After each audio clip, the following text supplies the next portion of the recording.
Welcome, here I've got Samsung Galaxy F22 and I'm gonna show you how to take burst shot in the camera app at this device.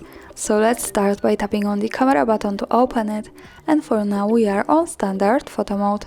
From here let's go to the left corner button. When we pick it, we can open the advanced camera settings. Now let's focus on pictures category.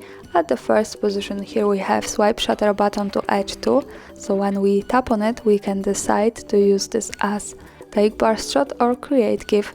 Let's stay on burst shot, and when we go back to the camera and slide our shutter button to the edge, we can now take the series of pictures in a really fast way, so our burst shot. And that's all, thanks for watching, subscribe our channel and leave the thumbs up.